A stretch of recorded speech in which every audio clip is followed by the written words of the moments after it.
Hello, welcome back. स्वागत है आप सभी का आज के वीडियो में। आज हम थोड़ा सा ले चलेंगे आपको, थोड़ा क्या मतलब स्टार्ट ही कर दिए थे, ग्रामर की तरफ ले चलेंगे। और ग्रामर में हम डिस्कस किसको करेंगे? अभी तो किया था सेंटेंस को लेकर के डिस्कस ग्रामर की सीरीज में। आज हम टेंस के बारे में डिस्कस करेंगे। क्यों करेंगे? जब भी आपके दिमाग में ख्याल चलता है ट्रांसलेशन का, आप टेंस के पीछे ही पड़ जाते हो, है ना? तो today I am going to discuss what is tenses, what are tenses in real sense, and what is connection of tenses with your translation. So basically, grammar translation method is a method to learn any language, to learn English language, right? अब होता क्या है कि हम English को translation तक ही सीमित कर देते हैं, और जब हम इंग्लिश को ट्रांसलेशन तक सीमित करते हैं तो टेंस तक सीमित कर देते हैं। जरा आप हमको बताओ कि आपकी इंग्लिश बुक में कभी हिंदी में कुछ दिखाई देता है क्या, कि वहां आप उसको देख करके ट्रांसलेशन करो, सीखो, समझो। अच्छा, आपको ट्रांसलेशन सिखाया क्यों जाता है? ट्रांसलेशन एक मेथड होता है। अपनी जो नेटिव लैंग्वेज आपकी, आपकी लोकल लैंग्वेज जो है, आपकी लिंगुआ फ्रैंका जो आपकी है, ठीक है, जो आपका देसी भाषा है। लेट सपोज कि आप हिंदी बोलते हो, मैं हिंदी बोल रहा हूँ, तो हिंदी के माध्यम से कैसे अंग्रेजी को सीख सकते हैं? क्योंकि जो भी सारे इमोशंस हमारे डेवलप हुए हैं ना, चाइल्डहुड से लेकर के, सारे के सारे इंग्लिश हिंदी मोड में ही डेवलप हुए हैं। अब हम क्या करने जा रहे हैं? एक दूसरी लैंग्वेज सीखने जा रहे हैं, ठीक है। तो दूसरी लैंग्वेज का अपनी नेटिव लैंग्वेज से, अपनी लोकल लैंग्वेज से कैसे ओवरलैप होगा इमोशंस का? क्योंकि लैंग्वेज कोई वर्ड तक तो सीमित है नहीं, सेंटेंस तक सीमित है नहीं। Language is deep meaning with emotions, with sentiments, right? भावनाओं के साथ, एक्शंस के साथ, ठीक है। छोटा बच्चा होता है, वो अपनी भाषा क्या करता है? वो शब्दों का ज्ञान, अक्षरों का ज्ञान तो उसको होता नहीं है, लेकिन वो इशारे से बात करता है। अब इशारे से बात करता है, बोल नहीं पाता, लेकिन आप जो कहते हो उसको सेंस कर पाता है वो, ठीक है। तो ये थोड़ा सा बेसिक इंट्रोडक्शन है कि आप टेंसेस के पीछे कैसे ले जाते हो, और टेंसेस के पीछे आपको उस तरह से नहीं जाना चाहिए जैसे आप जाते हो। That is a conventional method, ठीक है, that is being taught from our ancestors, from our forefathers. जो भी हमारे पुराने लोग हैं, जो भी सिखाते हैं, जो हमारे पूर्वज थे, बूढ़े दादाजी हैं, कभी भी कहीं भी आप बैठो तो वो आपको सीधे सीधे आपकी अंग्रेजी चेक करने के लिए क्या करेंगे?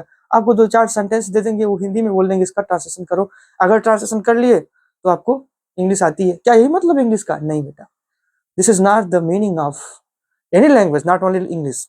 तो इंग्लिश को भी वैसे ही देखना है जैसे आप हिंदी को देखते हो, ठीक है। तो आते हैं मेन मुद्दे पर, टेंस कैसे पढ़ा जाता है और टेंस को कैसे समझा जाता है, और टेंस की क्या अहमियत है, ठीक है। क्या टेंस ही इंग्लिश में लैंग्वेज में है क्या, और कुछ भी है? टेंस कहाँ तक लिमिटेड है? टेंस को कहाँ तक सीमित रखना चाहिए, है ना? बहुत कुछ है।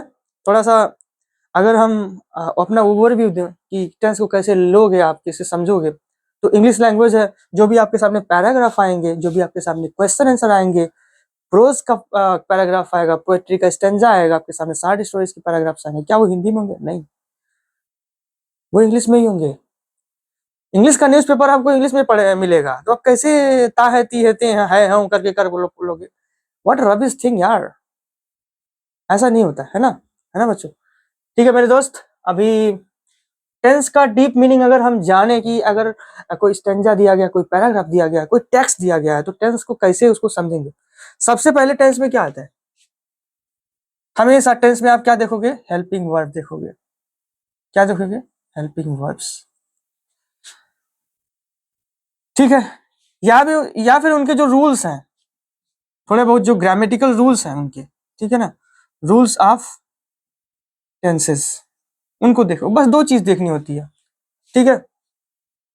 हेल्पिंग वर्ब्स को देख करके आपको टेंस को रिकॉग्नाइज करना होता है, आपको टेंस को समझना होता है कि हाँ यहाँ पे इस सेंटेंस में गिवन गिवन टेक्स्ट में कौन सा सेंटेंस है, what kind of tense is there in the given paragraph, given sentence, given stanza, right. So अगर हम कुछ यहाँ पे लिखे, एक सेंटेंस को लिखे, तो आपको पता होना चाहिए, 2-4 सेंटेंस को लिखता हूँ तो यहाँ से आप कैसे डिटेक्ट कर पाते हो टेंस को, ठीक है। फिर आएंगे हम टेंस के बेसिक स्ट्रक्चर पर। जैसे हम सपोज लिखते हैं कि he is walking on the road, ठीक है।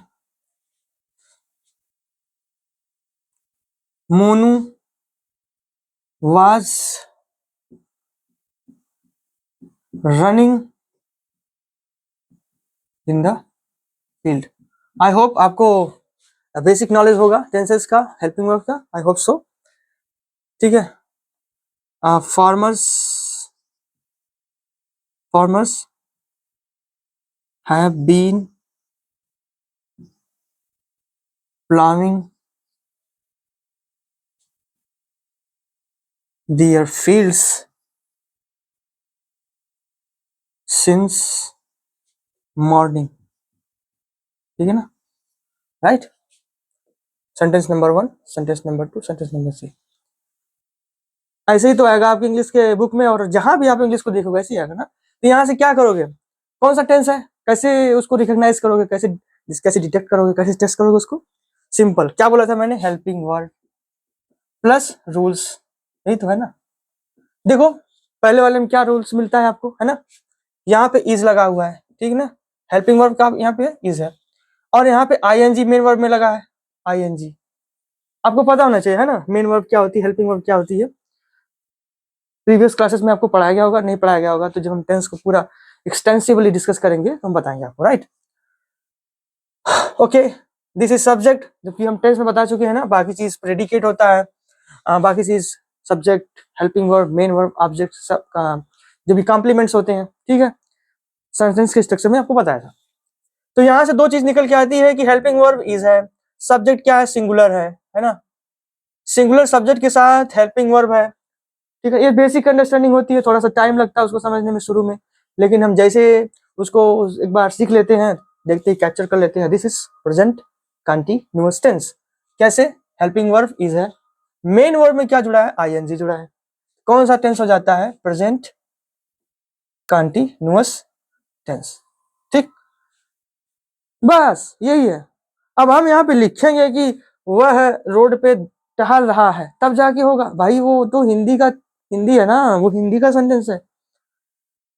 अब इसका सेंस आपका दिमाग क्या करता है, पिक्चर्स को, अब मूवी देखते हो, वीडियो देखते हो, क्या देखते हो, उसमें डायलॉग्स होते हैं, पिक्चर होता है, एक्शन होते हैं, एक बार देखते हो सारी कहानी आपको याद हो जाती है कि नहीं।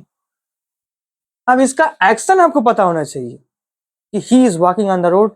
वॉकिंग क्या होती है, वॉक मैंने टहलना होता है, तो हिंदी में उसका वर्ड का है ना, उसका एक्शन क्या होता है, टहलने का मतलब इस तरह से चलना होता है, ठीक है, समझ रहे होगे ना।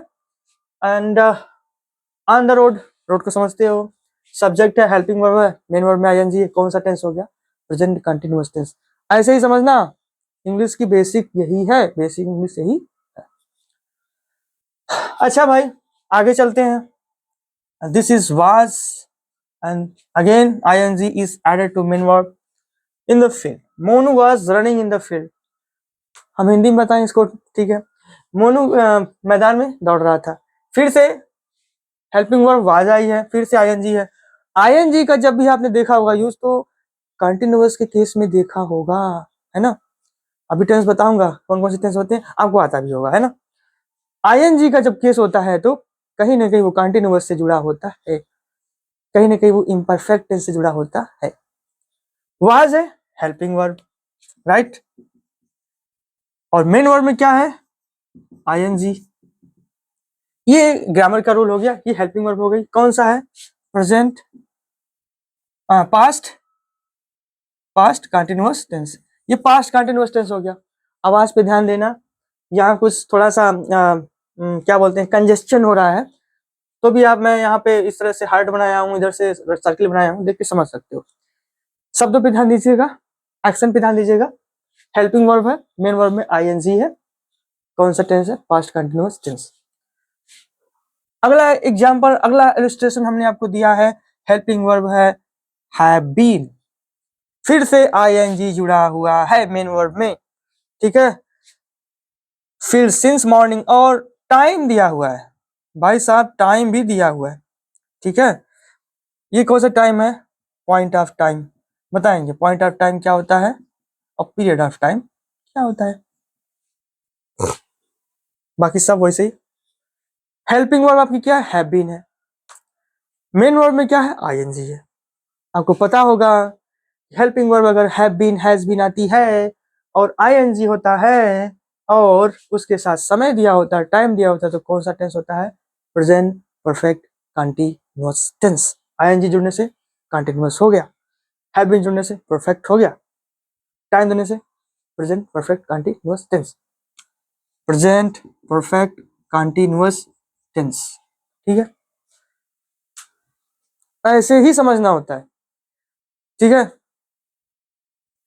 आगे चल के हमको ऐसे ही मिलेगा लाइफ में, कॉम्पिटिटिव एग्जाम में, SSC CHSL, SSC CGL, UPSC CSC, UPPCS, banking, IBPS, जो भी एग्जाम दो, कोई भी डिपार्टमेंटल एग्जाम होगा, कोई भी अंडरस्टैंडिंग बेस होगा, आपको इंग्लिश यही फॉर्म में मिलेगी।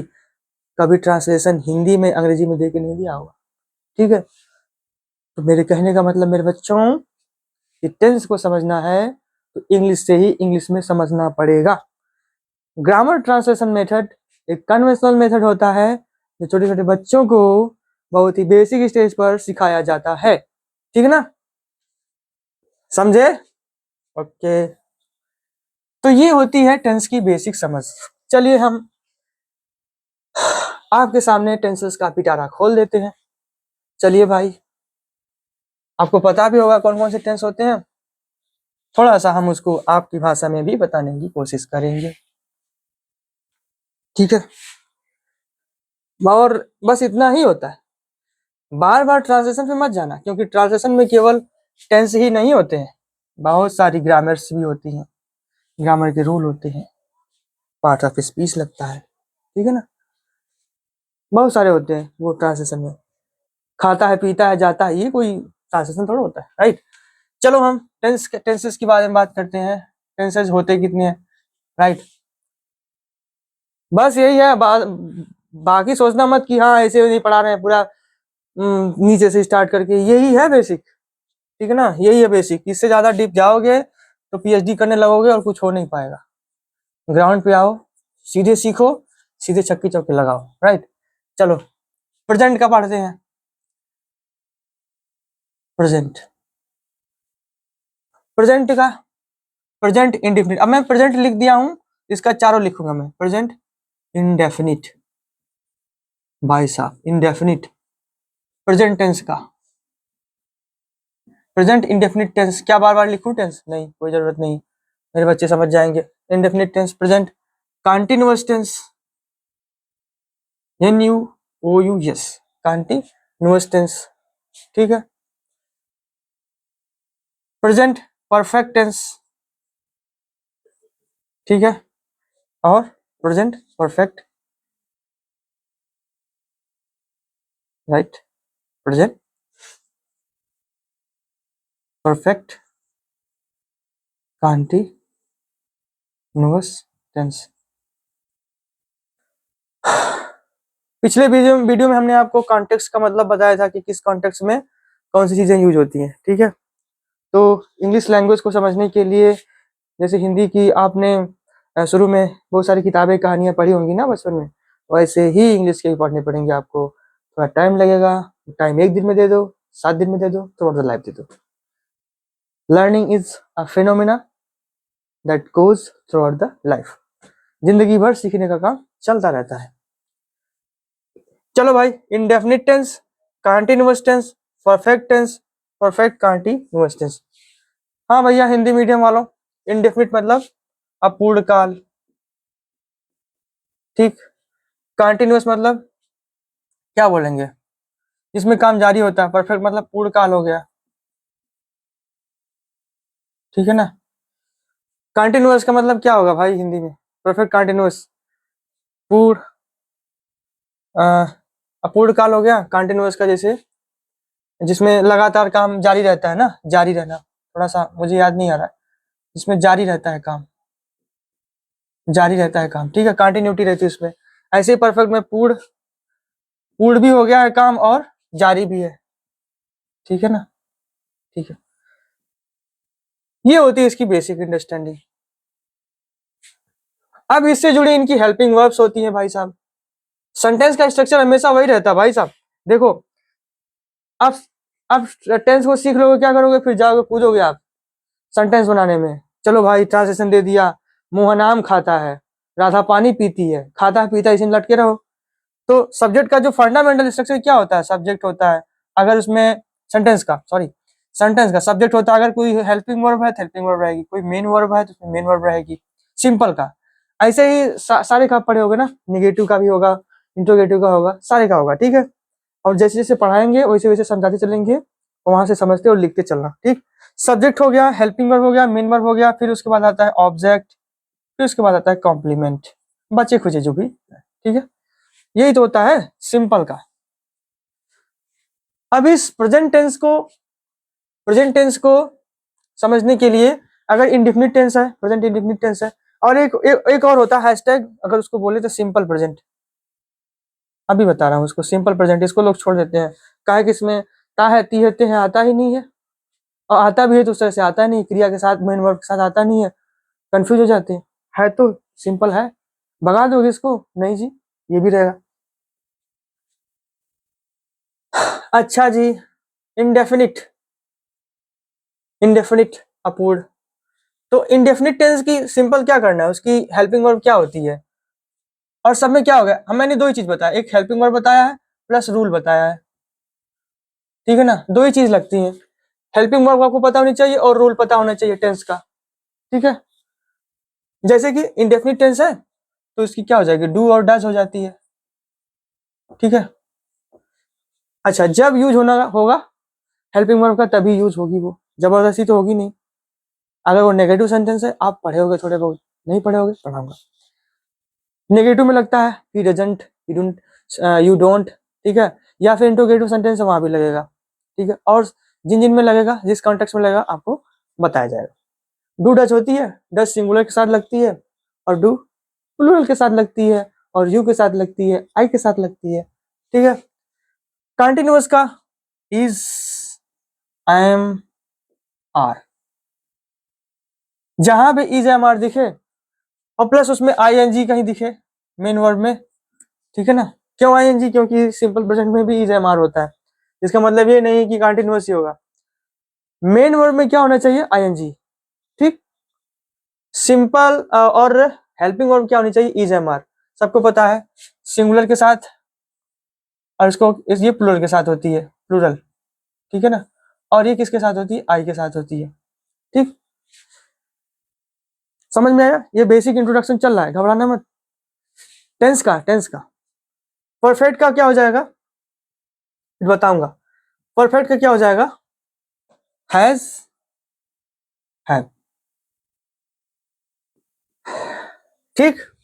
परफेक्ट कंटिन्यूअस का क्या हो जाएगा, हैज है तो रहेगा ही,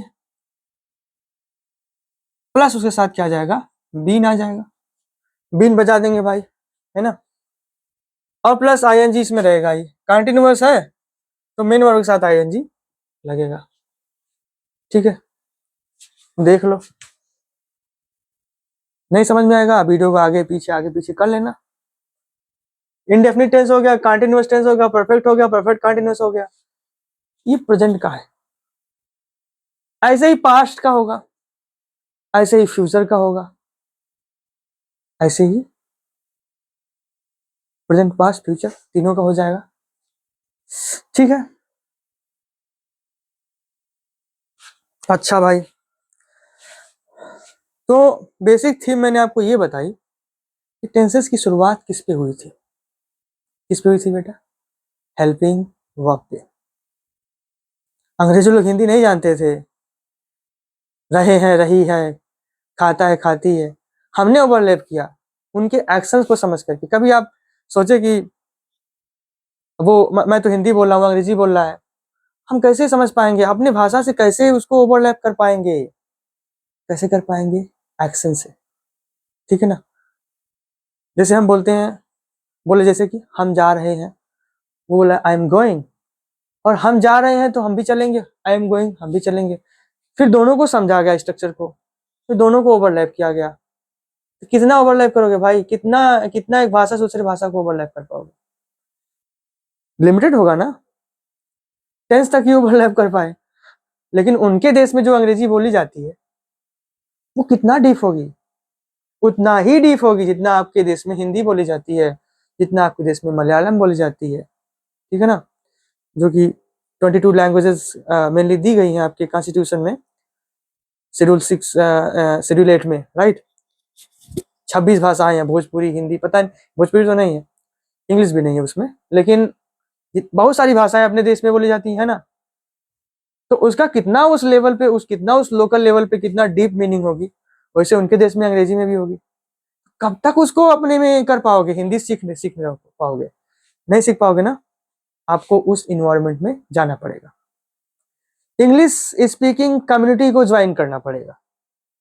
if you want to learn English fluently, deeply, with advanced understanding, with advanced knowledge, then you have to go to the English speaking community, right? अंग्रेजी में बोलने वाले लोगों के पास जाना पड़ेगा। आपको विश्वास नहीं होगा, आप स्तब्ध रह जाओगे, स्टन्ड हो जाओगे, अमेज्ड हो जाओगे, सरप्राइज हो जाओगे। बहुत सारे जो हिस्टोरिकल प्लेसेस होते हैं, मोन्यूमेंट्स होते हैं, जैसे कि आगरा का ताजमहल हो गया, ठीक है ना, हमारे क्या है वो हेरिटेज है, विरासत है।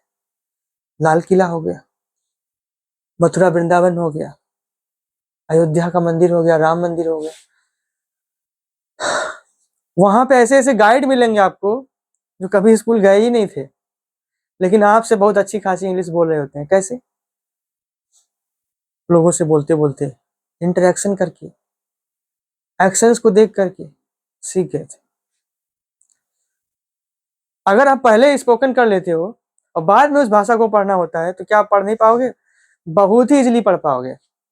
आप घर पे बातचीत करते करते हिंदी बोलने लगते हो, आपको वर्णमाला का ज्ञान नहीं होता। छोटे छोटे बच्चे होते हैं, हिंदी बोलते हैं, उनको कुछ नहीं पता होता भाषा को लिखते कैसे हैं, भाषा दिखती कैसी है। जब वो स्कूल में जाते हैं फटाफट सीख जाते हैं हिंदी को क्या होता है, हिंदी के अल्फाबेट्स क्या होते हैं। अच्छा, यही मैं बोल रहा था, इसका सिंबल ये है, आ का सिंबल ये है, बड़ा आ का सिंबल ये है। इंग्लिश में भी अगर वो चाइल्ड उनके होते हैं अंग्रेजों के, या फिर इंग्लिश स्पीकिंग कंट्रीज का कोई भी हो, वो भी घर में पहले ही स्टार्ट कर देते हैं बोलना, अपने पेरेंट्स से बात करने के लिए, अपने कजिन से, ठीक है, ब्रदर सिस्टर सिबलिंग्स व्हाटएवर। बाद में कॉलेज में जाते, स्कूल में जाते हैं, प्राइमरी नर्सरी व्हाटएवर, वहां पे वो लिखना सीखते हैं, वहां पे भाषा का जो स्ट्रक्चर मेथड है, भाषा का स्ट्रक्चर मेथड है, उसको सीखते हैं, जानते हैं। तो यही चीज है, कभी भी मेरा कहना मानो, आप कभी भी ट्रांसलेशन मेथड के हिसाब से 9, 10, 11, 12 में आप जाने वाले हो, छोड़ जाओ, छोड़ दो सब कि हिंदी देख के उसको ट्रांसलेशन करेंगे, ट्रांसलेशन करेंगे, वाह भाई वाह आपको बहुत अंग्रेजी आती है, you are rubbish totally, you are garbage, you don't know anything, right. आपको ऐसे ही सीखना होगा, डायरेक्ट। अपनी टेक्स्ट बुक को पढ़िए, एक बार पढ़िए, reading without understanding, second time read with understanding, third time revision, और चौथे में क्या मोक्ष प्राप्त हो जाएगा आपको, ठीक है ना, सुपर मोस्ट लेवल। लेकिन पढ़ना तो आपको है नहीं, कोई आपको पढ़ा दे, सिखा दे, हवा में हो जाए। ये ऐसे मुझे आया नहीं, करना पड़ा है, आपको रुकना पड़ेगा, समझना पड़ेगा, रिवाइज करना पड़ेगा, तब आपको आएगा। ऐसे हिंदी में जाता है, खाता है, पीता है करके, ईजेमार लगा के, डूडज लगा के अंग्रेजी आपको आएगा, घंटा नहीं आएगा आपको, आएगा कुछ नहीं आता, ठीक है। सॉरी टू से अगर मैंने कुछ गलत बोला है, लेकिन ये चीज नहीं होता है, राइट। आप कहीं भी जाओ, किसी से पढ़ो, मेरे से पढ़ो, कोई कोई भी ग्रामर बुक उठा लो, कोई भी टीचर उठा लो, आपको इस तरह से नहीं पढ़ना है। अगर इस तरह से पढ़ोगे तो आप पीछे ही रह जाओगे, कुछ सीख नहीं पाओगे, ठीक। टेंस का सीधा सीधा कनेक्शन किससे हो गया बच्चों? हेल्पिंग वर्ब से। हेल्पिंग वर्ब है, आप उसके एक्शन को समझिए, करिए, ठीक है। अगर ऐसे ही हम आगे वाले टेंसेस को डिस्कस करें, होता क्या है, टीचर कोचिंग पढ़ाते हैं, स्कूल में पढ़ाते हैं, 50-50 महीने ले रहे हैं टेंस पढ़ाने में, प्रेजेंट टेंस पढ़ा रहे हैं, पता नहीं कौन सी पीएचडी करा रहे हैं, रोज रोज ट्रांसलेशन दे रहे हैं, ये कर क्या वो कर क्या उससे सुधार हो जाएगा? नहीं, नहीं हो पाएगा बच्चों। इसीलिए इसीलिए इफेक्टिव टीचिंग मेथड ना होने की वजह से स्टूडेंट पीछे रह जाते हैं यूपी बोर्ड के। इंग्लिश का नाम सुन के ऐसे भागेंगे कि उनकी बुआ बुला रही हो। क्या ऐसा होना चाहिए? कभी सीख ही नहीं पाओगे ऐसे रहोगे तो, है ना।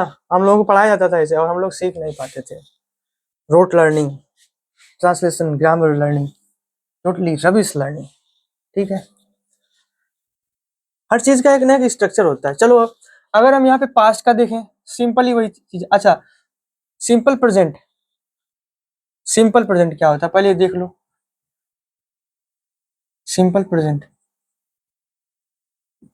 लो भाई, बड़ा तुमको ट्रांसलेशन मेथड करना है, फलाने को क्या आता है, ट्रांसलेशन बच्चा आता है, बड़ा बड़ा अंग्रेजी में तेज है ना। कुछ नहीं है। चलो, कौवा, कौवा भाई आ रहेगा ना, वाह नहीं आ रहेगा। कौवा काला होता है, लगा होता है ती है, ता है ते है ती है, लगाओ प्रेजेंट टेंस। कहाँ है प्रेजेंट टेंस आपका इंडेफिनिट? क्या पढ़ाएंगे? जिस वाक्य के अंत में ता है, ते है, ती है, तू है आता है, वो कौन सा होता है? प्रेजेंट इंडेफिनिट टेंस आता है। लगाओ, कहाँ मेन वर्ब है भाई? कहाँ गई आपकी मेन वर्ब, हेल्पिंग वर्ब? कौवा काला होता है कैसे बनाओगे? हम्म? अच्छा, मैं एक लड़का हूं, अब बोलो कौन से टेंस में फिट हो रहा है?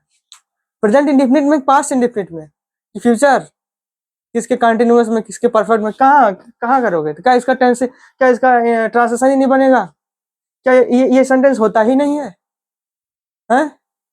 बड़ा आ गया तुमको ताहती थे करने के लिए और ट्रांसलेशन करते जा रहे हो, बहुत तेज उखा हो गए हो तुम।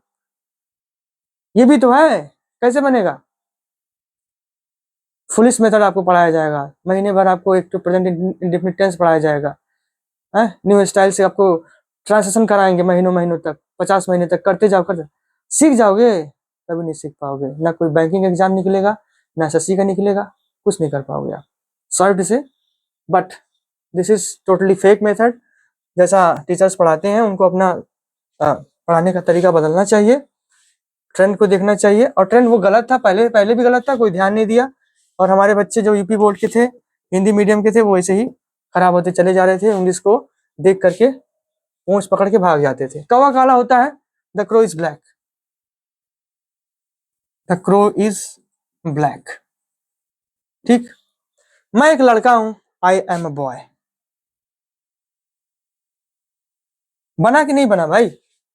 कौन सा टेंस इसमें इंडेफिनिट कंटीन्यूअस, पता नहीं क्या सोच रहे थे, बना कि नहीं बना? बना कि नहीं बना? देखो हार्ट बना दिया, बना कि नहीं बना? अभी बताया था ना सिंपल प्रेजेंट का,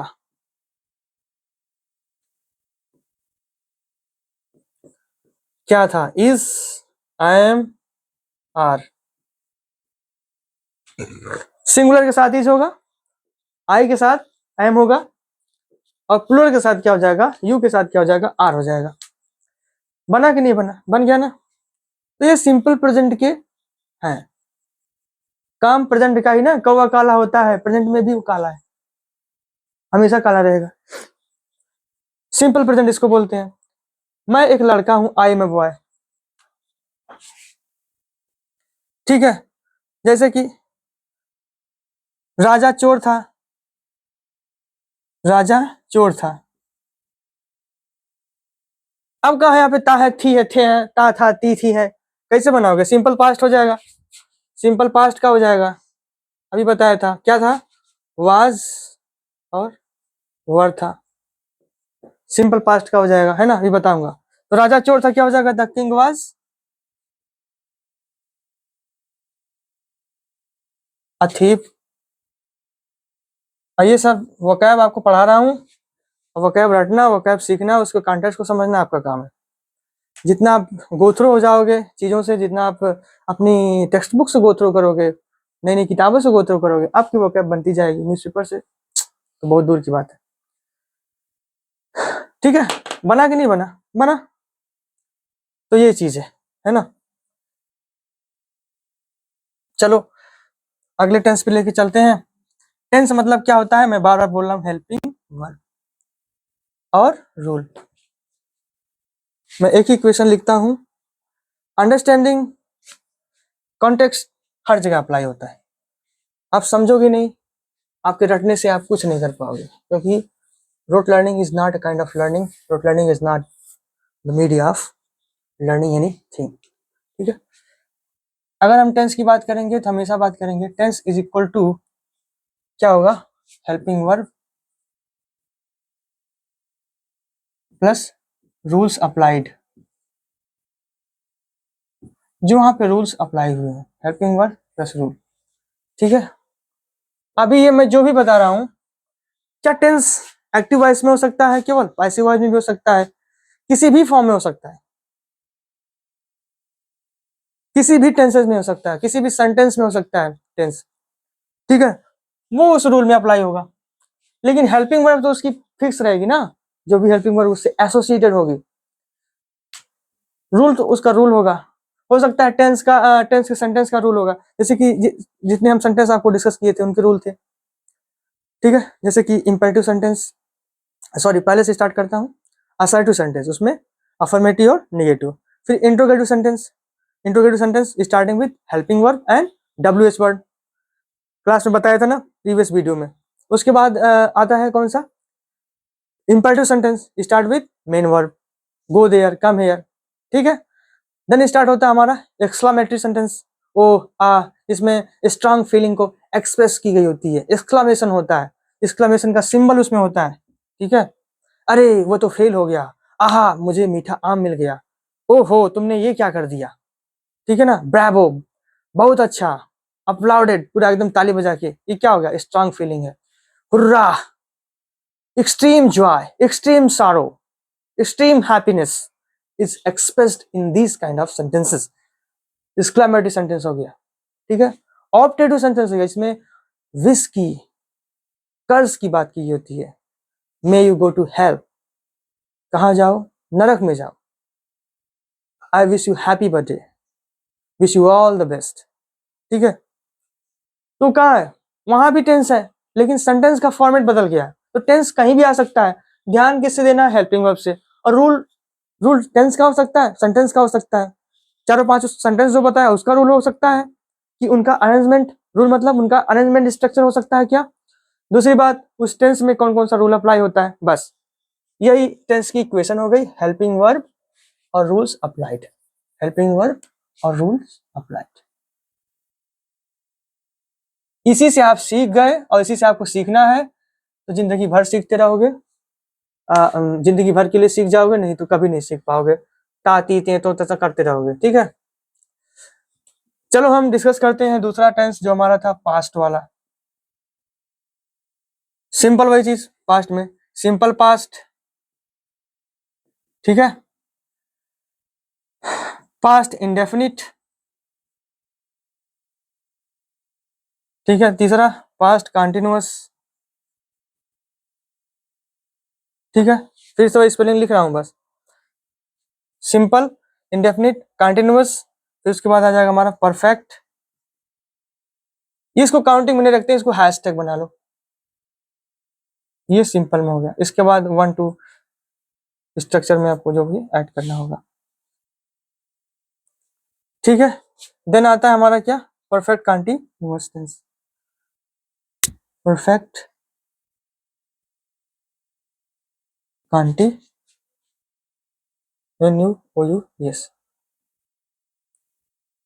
ठीक है, परफेक्ट कंटिन्यूअस टेंस। कंटिन्यूअस को क्या बोलते हैं, कभी कभी कभी कभी क्या भी बोलते ही हैं, इम्परफेक्ट, इम्परफेक्ट। ठीक है ना, जिनको नहीं पता होगा वो पता कर लेना। काम जारी है मतलब पूरा नहीं हुआ है ना, इम्परफेक्ट है, परफेक्ट माने पूर्ण होना। इम लग गया तो निगेटिव हो गया, पूरा नहीं है। तो कंटिन्यूअस टेंस या imperfect tense, perfect tense, perfect, imperfect tense, simple, indefinite, imperfect और continuous, perfect, perfect continuous tense और परफेक्ट इम्परफेक्ट टेंस। ठीक है ना, पूरा पूर्ण काल। ठीक है, दूसरी बात हम इसमें जो आपको बता रहे थे, सिंपल का क्या हो जाएगा, इंडेफिनिट का क्या हो जाएगा, परफेक्ट, इम्परफेक्ट का क्या हो जाएगा, वही चीज आपको हेल्पिंग वर्ब पता होनी चाहिए, सेंटेंस का फॉर्मेट पता होना चाहिए, सबका सेंटेंस का फॉर्मेट वही assertive, imperative, exclamative, objective, interrogative, सबका सेंटेंस का फॉर्मेट पता होना चाहिए। वो सेंटेंस में आपको पढ़ाया गया होगा या पढ़ाया जाएगा। मेन चीज क्या, हेल्पिंग वर्ब। सिंपल पास्ट की हेल्पिंग वर्ब क्या आ जाएगी, अभी बताया था, वाज और वर। ठीक है, इंडेफिनिट की क्या हो जाएगी, डिड हो जाएगी, जब जरूरत होगी तभी लगेगी, बाकी रूल्स अप्लाइड। कंटिन्यूअस की क्या हो जाएगी, फिर से वाज और वर, और कंटिन्यूअस का हमेशा पहचान क्या होती है, आईएनजी मेन वर्ब में। ठीक है, परफेक्ट का क्या हो जाएगा, हैड। ठीक है ना, परफेक्ट कंटिन्यूअस का हो जाएगा क्या, हैड बीन प्लस टाइम। ठीक है, और आईएनजी तो रहेगा ही कंटिन्यूअस है। तो बोलो क्या इसमें समझ में नहीं आ रहा है, हेल्पिंग वर्ब भी तो देखना है। इंग्लिश की बात कर रहा हूँ, हिंदी की नहीं बात कर रहा हूँ। हेल्पिंग वर्ब देखना है, रूल्स अप्लाइड देखना है। रूल्स अप्लाइड क्या होते हैं, सेंटेंस का स्ट्रक्चर, टेंस का structure, modification, everything. Okay, helping verb was were did, was were ING, had been, time ING. Time के साथ आईएनजी तो कंटिन्यूअस में रहता ही है, कोई दिक्कत नहीं होनी चाहिए, दिक्कत होती है आगे पीछे कर लेना, देख लेना। ठीक है, अब यही भाई साहब हर जगह रहेंगे। चलो अगला वाला टेंस हम डिस्कस कर लेते हैं फटाफट, अपना आगे पीछे वीडियो करके देख लेना, नोट कर लेना। प्रेजेंट हो गया, पास्ट हो गया, फ्यूचर हो गया। असल में शुरू में दो ही टेंस थे, फ्यूचर की कौन सोचता है भाई, फ्यूचर में किसी को पता है क्या होने वाला है, दो ही टेंस थे, कौन कौन से, प्रेजेंट और पास्ट। लेकिन लेकिन लेकिन बात आई कि भाई फ्यूचर में भी कुछ हो रहा है, प्रेजेंट की बात हो गई, पास्ट की बात हो गई, क्योंकि आप बता सकते हो कि कल आप कौन सी सब्जी खाए थे याद करके, और आप बता सकते हो क्या कि आप अभी क्या कर रहे हो। चिड़िया पेड़ पर बैठी है, हा? कौन सा टेंस है, चिड़िया पेड़ पर बैठी है, रहा है, रही है, रहे, आ रहा है, नहीं आ रहा है। बैठने का काम क्या है, जारी है, तो जारी काम है। हिंदी मोड में देखो, सेंस लगाया ना, पिक्चराइजेशन किया ना, चिड़िया पेड़ पर बैठी है, ध्यान लगाओ, पेड़ है, डाल है, चिड़िया बैठी है, बैठने का काम लगातार जारी है। मेन वर्ब क्या है, बैठना, तो कौन सा टेंस होगा, कंटिन्यूअस टेंस, लगातार है, अभी लिखा था ना कंटिन्यूअस टेंस है, जब भी कंटिन्यूअस होगा आईएनजी उसमें मेन वर्ब में लगेगा। अच्छा, ये किस किस किस किस काल में बैठी है, किस किस टाइम में बैठी है, किस टेंस में बैठी है, दिखाई दे रही है, प्रेजेंट में बैठी है। क्या हो जाएगा, the bird is sitting on the tree, the bird is sitting on the tree. ठीक, कोई दिक्कत नहीं। तो ये होता है टेंस का सेंस, ये होता है टेंस का सेंटीमेंट, इमोशन, एक्शन, ये होता है इंग्लिश का इमोशन, एक्शन, और जो भी समझो आप। ठीक, ओके। हाँ, तो बता रहा था, आप पास्ट के बारे में बता दोगे, प्रेजेंट के बारे में बता दोगे, लेकिन भैया फ्यूचर के बारे में किसको अपना फ्यूचर पता है, किसी को नहीं पता है। हमें डॉक्टर बनना है, क्या बन जाओगे बे, नहीं बन पाओगे, जरूरी नहीं है। फ्यूचर को आप प्रेडिक्ट कर सकते हो, सॉरी अगर मेरी लैंग्वेज थोड़ा इधर उधर हो रही है तो I am so sorry, predict कर सकते हो अपनी स्टडीज के माध्यम से। आप बायो ग्रुप के हो तो आप डॉक्टर बन सकते हो, लेकिन उसके लिए क्या, नीट क्वालिफाई करना पड़ेगा, एमबीबीएस करना पड़ेगा, एक मोड होगा ना। तो फ्यूचर किसी को नहीं पता है, कब तक किसको जिंदा रहना है, अभी हूं कल नहीं, कब तभी नहीं हो सकता। तो इन्होंने बोला कि हाँ प्रेजेंट को भी जान रहे हैं हम, पास्ट को भी जान रहे हैं, लेकिन फ्यूचर के लिए क्या जुगाड़ करें, फ्यूचर का भी तो टेंस है बनाने के लिए। तो आप समझ लो आज मॉडल एक्सरीज में से दो को पिक कर लिए। ठीक है, मॉडल्स के बारे में आपको बता देते हैं। आगे पढ़ाएंगे जब ऑक्सिलरीज के बारे में, मॉडल्स, स्पेलिंग स्पेलिंग स्पेलिंग बाद में देखेंगे। मॉडल ऑक्सिलरीज, मॉडल ऑक्सिलरीज ये क्यों होती हैं बताएंगे आपको। पूरा साल बड़ा है, एक ही दिन में कुछ पढ़ाया नहीं जा सकता। ठीक, कौन कौन सी मॉडल्स होती हैं? Will, would, shall, should, can, could, may, might, will, would, shall, should, can, could, may, might, must, need,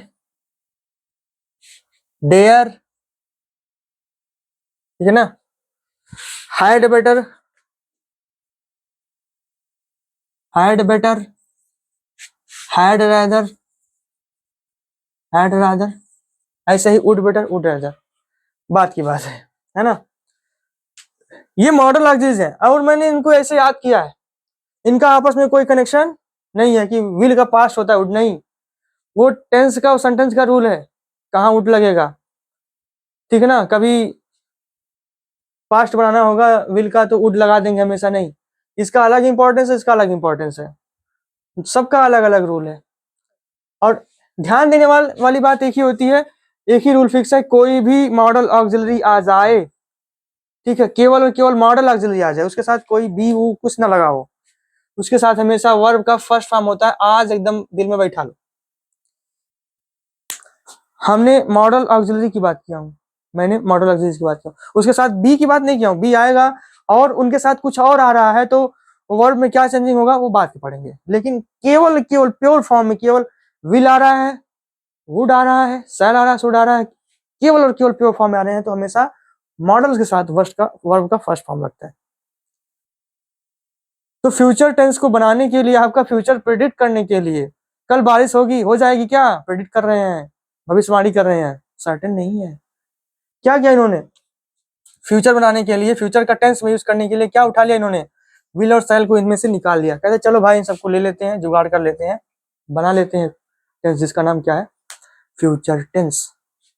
थोड़ा सा हम भविष्य को भी प्रेडिक्ट कर देंगे, भविष्य को बता देंगे, लोग खुश हो जाएंगे, ठीक है। अब सिंपल प्रेजेंट था, सिंपल पास्ट था, अब फ्यूचर तो एक जुगाड़ है। फ्यूचर क्या है, फ्यूचर जुगाड़ है, इसमें सिंपल होने की कोई बात ही नहीं होती, सिंपल होने की कोई बात नहीं होती है, ठीक, क्योंकि प्रेजेंट पता है, पास्ट पता है, फ्यूचर थोड़ा पता है, उसको सिंपल करने की क्या जरूरत है, कोई जरूरत नहीं है बच्चे, ठीक। तो इंडेफिनिट में अगर फ्यूचर की बात करें, फ्यूचर इंडेफिनिट टेंस, कुछ लोग इसको फुटुरे पढ़ते हैं इंडेफिनिट टेंस, तो इसकी जो वर्ब, हेल्पिंग वर्ब क्या बन गई, हेल्पिंग वर्ब और रूल्स अप्लाइड, इंडेफिनिट की क्या बन गई, विल और शैल। कंटिन्यूअस जारी वाला काम सबको पता है, आईएनजी उसमें रहता ही रहता है मेन वर्ब में, और अगर हम हेल्पिंग वर्ब की बात करेंगे तो विल शैल रहेंगे प्लस उनके साथ बी लग जाएगा। Rules applied, sentence structure, tense structure, tense rule, grammar rule, everything rules applied, अलग बात है, हेल्पिंग वर्ब टेंस से रिलेटेड है। आईएनजी लग गया, विल है और शैल है, बी है, परफेक्ट हो गया, तो परफेक्ट में क्या हो जाएगा, विल और शैल के साथ हैव रहेगा, विल हैव, शैल हैव, ठीक। Perfect imperfect tense, perfect continuous tense plus time इसके साथ रहेगा, आईएनजी तो रहेगा ही रहेगा, तो इनका वही जुगाड़, विल शैल तो रहेंगे ही, इनके जुगाड़ तो जुगाड़ लगाए ना, देखो इज एम आर हुआ, प्रेजेंट में देखो क्या था, डू था, डज था, प्रेजेंट इंडेफिनिट के बाद कंटिन्यूअस हो गया, इज एम आर हो गया, ठीक है। प्रेजेंट परफेक्ट में गए तो हैज हैव हो गया, प्रेजेंट परफेक्ट कंटिन्यूअस, परफेक्ट था इसलिए उसमें हैज हैव लग के बीन लगा, लेकिन यहाँ तो इन्होंने जुगाड़ लगाया ना मॉडल उठा करके, तो वो मॉडल यहाँ पे फिक्स है हमेशा, इनकी जुगाड़ खराब हो जाएगी नहीं तो, विल हैव विल शैल हमेशा ही रहेगा, बस उनमें थोड़ा सा तिकड़मबाजी करके ये अगला टेंस का हेल्पिंग वर्ब बना दे रहे हैं, समझे इस बात को, समझे, विल शैल लगाया, हैव लगा दिया, चलो भाई दूसरा हो गया, फिर से विल हैव विल शैल रहेगा ही रहेगा। विल, थोड़ा सा साफ लिख देता हूं, नहीं तो मेरे बच्चे थोड़ा सा फिसल जाएंगे। विल और शैल, ठीक है। Yes H A double L है, प्लस अब परफेक्ट था ही इसमें, परफेक्ट, परफेक्ट वाला लगा देंगे विल हैव के साथ, हैव लग जाएगा, ठीक है। अब देखोगे ना, प्रेजेंट में परफेक्ट में भी बीन लगा था, has been, have been, past में भी हैड बीन लगा था, ठीक है। ऐसे फ्यूचर में भी बीन, तो बीन कहाँ बचने वाली है, जब टाइम आएगा, ठीक है। तो बीन यहाँ बच जाएगी आपकी, will shall plus have plus been. ये तो विल हैव शैल हैव के, ये हमारा परफेक्ट का हो गया, और हमने इसमें लगा दिया बीन, वर्ब के, हेल्पिंग वर्ब की बात कर रहे हैं। प्लस इसमें अगर कंटिन्यूअस है तो आईएनजी आएगा या, और परफेक्ट कंटिन्यूअस टेंस है तो इसमें टाइम रहेगा। सबके लिए रूल्स अप्लाइड है, ठीक, सिंपल था।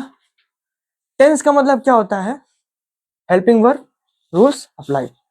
Tense is equal to helping verb rule applied. Rules applied है, जितने प्रकार के रूल हैं, ग्रामेटिकल रूल्स है, स्ट्रक्चर सब रहेगा। टेंस खेलेगा तो खेलेगा किस पे, हेल्पिंग वर्ब। लो हार्ट बना दिया। जुगाड़ू लाल, will have shall have, will shall, will shall, will shall, will shall, जुगाड़ लगा के यहाँ पे बी लगा दिया, जुगाड़ लगा हैव लगा दिया। ये तो परफेक्ट था इसलिए इसमें बीन तो बजा दिया, समय बचता है। आईएनजी रहता ही कंटिन्यूअस में, टाइम रहता ही परफेक्ट कंटिन्यूअस में, ठीक है ना। टेंस का बेसिक स्ट्रक्चर आपका खत्म हो गया। अब ट्रांसलेशन में कैसे आता है, टेक्स्ट में कैसे जाता है, पैराग्राफ में कैसे जाता है, वो वहां पे देखेंगे, ठीक। अच्छा भाई, विल किसके साथ लगता है, सिंगुलर और प्लूरल के साथ, लेकिन शैल जो होता है, बस शैल के साथ दिक्कत किसके साथ होती है, आई के साथ और वी के साथ, बस ये चीज देखना था। आई शैल, वी शैल हो गया। बाकी रूल्स अप्लाइड अब बताएंगे आपको, कि अगर निश्चित रूप से है, अनिश्चित रूप से है, तो वहां विल को शैल के साथ, शैल को विल के साथ रिप्लेस करते हैं, वो रूल्स अप्लाइड, इसलिए तो लिखा है। बेसिक स्ट्रक्चर क्या है, हेल्पिंग वर्ब रूल्स अप्लाइड। तो रूल्स, हेल्पिंग वर्ब हम देख रहे हैं फ्यूचर की, तो विल शैल जुगाड़ किए थे वो लोग, और शैल के साथ आई और वी लगता है, शैल आई और वी के साथ लगता है, विल बाकी सबके साथ लगता है, ओके, ठीक है ना, ठीक है। तो ये रहा आपका टेंस का बेसिक स्ट्रक्चर, और ये रही आपकी इंग्लिश सीखने की बेसिक स्ट्रक्चर, इंग्लिश को लर्न करने की बेसिक स्ट्रक्चर, ठीक। तो आज हम आपको डिस्कस किए कि हमारे बच्चे, हमारे लोग, हमारे स्टूडेंट टेंस को कैसे समझेंगे, टेंस को अपने दिल में कैसे उतारेंगे कि वो उनको पूरी तरह से समझ में आ जाए। पुरानी चीजों में था है, थी है, थे हैं, ता है, ती है, ते में तोते की तरह ना रटते रहें, और उसको अच्छे से समझते रहें। जो डर के भाग जाएगा वो नहीं सीख पाएगा, जो साल भर पड़ा रहेगा मेरे साथ वो सीख पाएगा, ठीक है। तो इतना ही कहेंगे। काल, टेंस माने होता है काल, वर्तमान काल, भूतकाल, भविष्य काल, ठीक है। अगर कोई वोकैब आपको डिस्कस कर लूं तो, जो मेरे दिमाग में आ रही हो, ठीक है। तो जैसे कि साइड, एक एक वर्ड आपको मैं बताया था, साइड। साइड माने किलिंग होता है। Logy, logos, study. चलो, हाँ, थोड़ा सा फन कर लेते हैं। नाम जो होते हैं ना कंपनीज के, या फिर प्रोडक्ट के नाम जो होते हैं ना, वो भी सोच समझ के रखे जाते हैं, ठीक है ना। कंपनीज के और किसी भी प्रोडक्ट के हैं, वो नाम भी सोच समझ के रखे जाते हैं, वहां भी वोकैब होती है। वोकैब को आप, इंग्लिश को आप कहीं भी उठा करके सीख सकते हो, ठीक है। जैसे कि अब साइंस के स्टूडेंट हैं, आप पढ़ते होंगे कार्बोहाइड्रेट्स,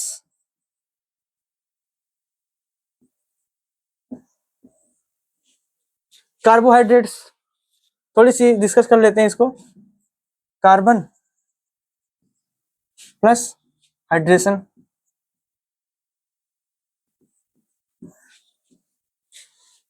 अब कार्बन में क्या आ जाता है, ऑर्गेनिक कंपाउंड, ऑर्गेनिक कंपाउंड, ठीक है। इसमें क्या होता है, हाइड्रोकार्बन होता है।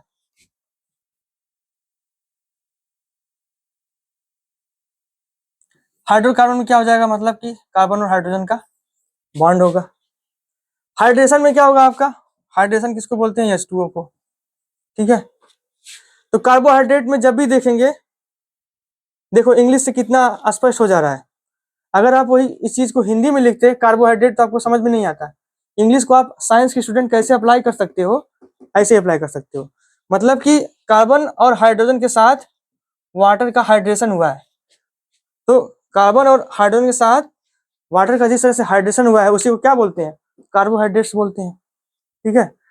कार्बोहाइड्रेट्स अगर हम फार्मूला लिखें ग्लूकोज का, जैसे ग्लूकोज, गर्मी पड़ रही है ना तो ग्लूकोन डी सामने रखी थी, उसी से मुझे याद आ गया ग्लूकोज। तो ग्लूकोज का क्या होता है, C6H12O6। तो आप जब भी देखोगे इसका स्ट्रक्चर, तो वहां पे आपको कुछ ऐसे मिलेगा, ठीक है। ऐसे मिलेगा, ऐसे ऐसे ऐसे ऐसे ऐसे ऐसे होगा। कितने कार्बन हो गए, 1 2 3 4 5 और एक 6। यहाँ पे CHO मान लो, H OH H OH OH H OH H OH H, ऐसे कुछ रहेगा। सपोज मुझे याद नहीं आ रहा, तो आपको यहाँ पे क्या दिख रहा है, यहाँ पे कार्बन, यहाँ पे कार्बन, यहाँ पे कार्बन, कार्बन कार्बन कार्बन, लेकिन यहाँ पे क्या है, वाटर, H2O यहाँ पे है, यहाँ पे H2O है, यहाँ पे क्या हो गया, कार्बन और हाइड्रोजन के साथ क्या हो गया, वाटर का एडिशन हो गया, हाइड्रेशन हो गया। हाइड्रोकार्बन के साथ वाटर का हाइड्रेशन करके क्या बना है, कार्बोहाइड्रेट्स। तो मेरा समझाने का मतलब यहाँ साइंस पढ़ाना नहीं था आपको, आप इंग्लिश से कितना दूर भागते हो, ये सब छूट जाए। अगर इंग्लिश को समझ लोगे तो यहाँ से भी, अभी प्रोडक्ट का नाम बताया था, तो जो भी नाम होगा, नाम से भी इस चीज को आप डिसाइफर कर सकते हो, समझ सकते हो, ठीक है। तो ये है इंग्लिश पढ़ने का तरीका, या फिर किसी लैंग्वेज को पढ़ने का तरीका। जैसे आपके घर में आता होगा, आपको ओडोनिल आता होगा, ओडोनिल, कई बार मैं सबसे डिस्कस करता हूँ, ओडोनिल पढ़ के निकल गए। यहाँ पे भी आप इंग्लिश सीख सकते हो, यहाँ से भी वोकैब आप निकाल सकते हो, ऑर्डर, ODOUR, ऑर्डर, और नील होता है यहाँ पे, ठीक है। अब ऑर्डर मतलब क्या होती है, गंध, ठीक है ना।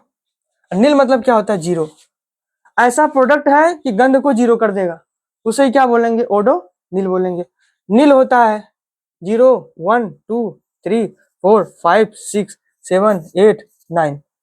जीरो को बोलते हैं नील, 1 को बोलते हैं अन, इसको बाई बोलते हैं, 3 को ट्राई बोलते हैं, इसको 4 को हम क्वाड बोलते हैं, इसको बोलते हैं पेंट, इसको बोलते हैं हेक्स, इसको बोलते हैं सेप्ट, इसको बोलते हैं ऑक्ट, इसको बोलते हैं नॉन, और 10 होता है उसको डेक बोलते हैं, ठीक है। तो आप, क्यों बता रहा हूं, आप सीखने के लिए कहीं भी स्टार्ट कर सकते हो सीखना। जब तक आप एनालिसिस नहीं करोगे, जब तक आप चीज को देहाती भाषा में खबरने वाली जो बात होती है, खबर खबर के चीजों को तोड़ ताड़ के देखोगे नहीं, आप डीपली चीजों को नहीं समझ पाओगे। आप रट के आगे निकल जाओगे और आपको लगेगा कि वो चीज आ गई, और वास्तव में आपको वो चीज आई नहीं, वो चीज वहीं की वहीं रह गई। हो सकता है आपको जॉब भी मिल जाए, लेकिन वो जॉब करते जाओ, कमाते रह जाओगे, लेकिन अपनी जिंदगी को समझ नहीं पाओगे। जब तक आप इस लेवल तक चीजों को पढ़ोगे नहीं, समय नहीं दोगे अपने आप को, नहीं हो सकता, ठीक है। तो there is no shortcut to the success, success का कोई शॉर्टकट नहीं होता है। ऐसे ही पढ़ते रहिए, सीखते रहिए, समझते रहिए। और इतना बताने का मतलब ये था कि उससे, इंग्लिश से आप दूर मत भागिए, बने रहिए हमारे साथ, हम आपको सब बताएंगे। अगली क्लास के लिए हम आपको बोलते हैं गुड बाय, नमस्ते।